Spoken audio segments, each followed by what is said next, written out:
Now we have another theorem based on the concept of consecutive interior angles.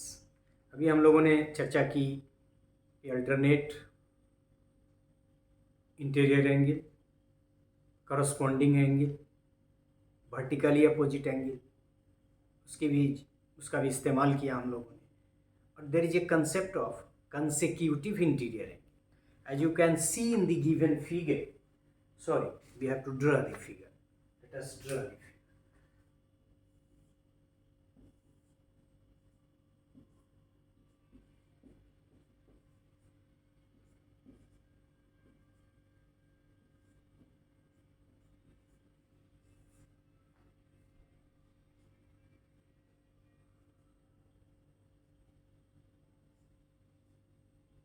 ये हमने deliberately और ये लिखा है ताकि एंगल लिखने में हमको दिक्कत नहीं।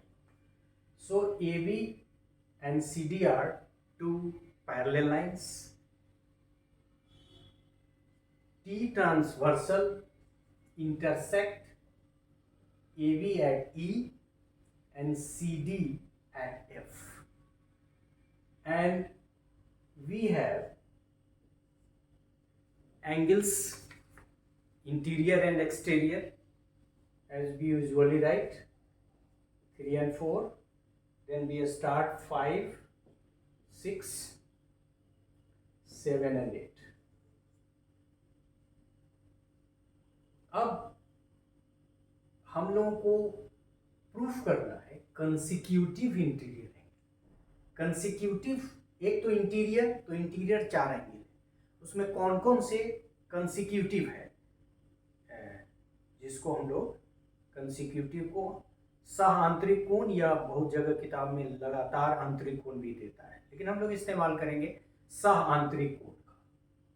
तो एक तो 3, 4, 5, 6 4 आंतरिक कोण है।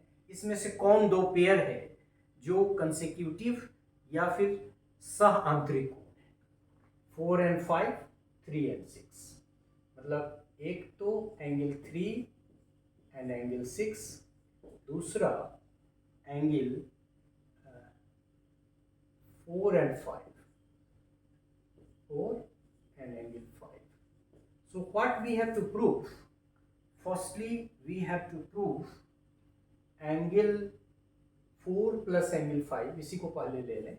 एंगल 4 प्लस एंगल 5, ये दो कंसिक्यूटिव इंटीरियर एंगल है। 4 and 5 यहाँ आप लोगों ने लिखा भी है। ये 180 डिग्री है। ये हमको ये प्रूफ करना है। दूसरा प्रूफ करना है सेम, ये जो पेयर है कंसिक्यूटिव इंटीरियर एंगल का, वो भी 180 डिग्री के बराबर होता है बी। जैसा आपने देखा कि हम लोगों ने अभी लगातार जो सीरीज हमारा चल रहा है उसमें लीनियर पेयर का कंसेप्ट या रैखिक युग्म का, और आपने देखा भी होगा कि यहाँ जहाँ तिर्यक रेखा हमने लिखा है वहाँ रैखिक युग्म था, और इंग्लिश वाला भी ट्रांसवर्सल जहाँ लिखा हुआ है वहाँ हम लोगों ने लीनियर पेयर लिखा था। और लीनियर पेयर का जो कंसेप्ट है कि जब कोई स्ट्रेट लाइन किसी एक पे स्टैंड करता है तो दो एंगल जो बनता है वो 180 डिग्री के बराबर होता है। दो कंसेप्ट का इस्तेमाल हम करेंगे इसको सिद्ध करने में, एक तो लीनियर पेयर के कंसेप्ट का, और दूसरा जो हमने एक साध्य पढ़ा अल्टरनेट इंटीरियर एंगल्स का, और वो बराबर होता है हम लोगों ने सिद्ध किया, उसका इस्तेमाल करेंगे। अब यहाँ आप देखें कि हमको पहला प्रूफ क्या करना है, angle 4 plus angle 5 is equal to 180 degree. अब ये 4 और 5 देखें कैसे। अब we have angle 4 is equal to angle 6। पहला तो ये कि EF, ये जो लाइन है इसमें EF जो है वो स्टैंड कर रहा है। EF stands on line AB, और जब AB पे स्टैंड कर रहा है तो इस तरफ भी और इस तरफ भी। मतलब ये है कि इससे क्या होगा, ये 1 और 2 रैखिक युग्म है, 3 और 4 रैखिक युग्म है, और रैखिक युग्म का मतलब ही होता है कि उनका योग 180 डिग्री होगा। So we can write angle 3 plus angle 4 is equal to 180 degree. Suppose this is our equation 1. चूंकि ये दो तिर्यक रेखा इस लाइन पे ये EF स्टैंड कर रहा है AB पे, लिहाजा 3 और 4 1 + 2 भी ये 180 डिग्री होगा, लेकिन उसकी हमको आवश्यकता नहीं, हमको आवश्यकता है 3 और 4 के टर्म में। सो 3 + 4 = 180 डिग्री। एक चीज ये हो गया, but we have angle 4 is equal to angle 6. Angle 4 और angle 6, angle 4 is equal to angle 6, ये आपका दूसरा इक्वेशन है। और ये क्यों है? अभी आपने सिद्ध किया alternate interior angle, alternate interior angle, alternate interior angle 4 और 6 है, इसलिए ये आपस में बराबर है। और इस दोनों इक्वेशन से जब हम निष्कर्ष निकालें तो हम 4 को यदि रिप्लेस कर दें 6 से, which we can do because 4 is equal to 6, we will be able to find angle 3 plus angle 6 is equal to 180 degree. तो ये प्रूव्ड, ये जो सॉरी हाँ नहीं बी प्रूव्ड,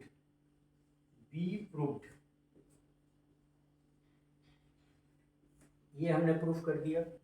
फिर उसी तरह से EF stands on CD as well, and so angle 6 plus angle 5 is equal to 180 degree। इसको इक्वेशन 3 हम मान लें। और ये क्यों है?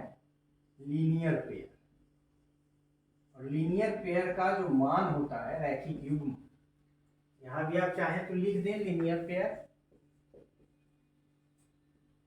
तो रैखिक युग्म का मान चूंकि 180 डिग्री होता है और 6 और 5 लीनियर पेयर है, इसलिए दैट इज इक्वल टू, लेकिन फिर we have angle 4 is equal to angle 6, angle 4 is equal to angle 6। क्यों? क्योंकि ये alternate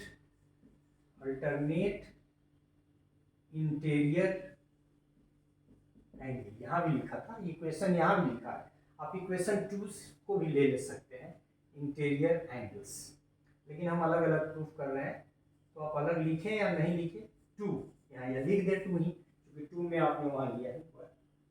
Therefore angle 4 plus angle 5, यही हमको सिद्ध करना है, इज इक्वल टू 1। तो इसमें दो चीजों का हमने इस्तेमाल किया। एक तो यह कि लीनियर पेयर का मान 180 डिग्री होता है, क्योंकि प्रूफ करना है सप्लीमेंट्री, तो वो एक क्लू है, आपके दिमाग में वैसे भी आ जाएगा कि कैसे हम प्रूफ कर सकते हैं। और दूसरा अल्टरनेट इंटीरियर एंगल का।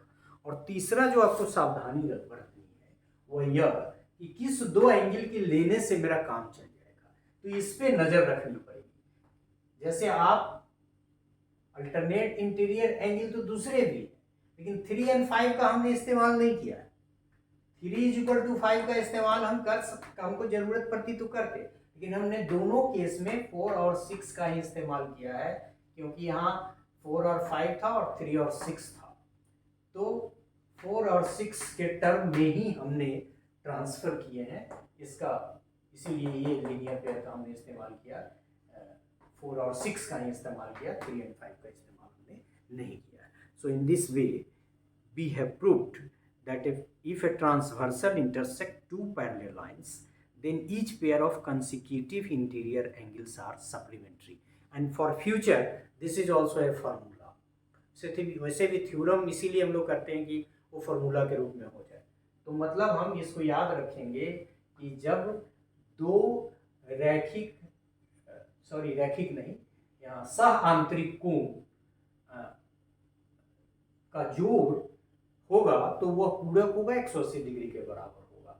सो we have proved angle 4 is equal to angle 4 plus angle 5 is equal to 180 degree and angle 3 plus angle 6 is equal to 180 degree. 3 और 6 कंसेक्यूटिव इंटीरियर एंगल्स है और 4 और 5 कंसेक्यूटिव इंटीरियर एंगल्स है। और इसको formula की तरह बाद में इस्तेमाल करेंगे कि दो कंसेक्यूटिव एंगल्स का जोड़ भी जिस तरह से लीनियर पेयर का मान 180 डिग्री होता है उनका भी मान उतना ही होता है, मतलब 180 डिग्री होता है, सप्लीमेंट्री होता है। So thank you for this thing.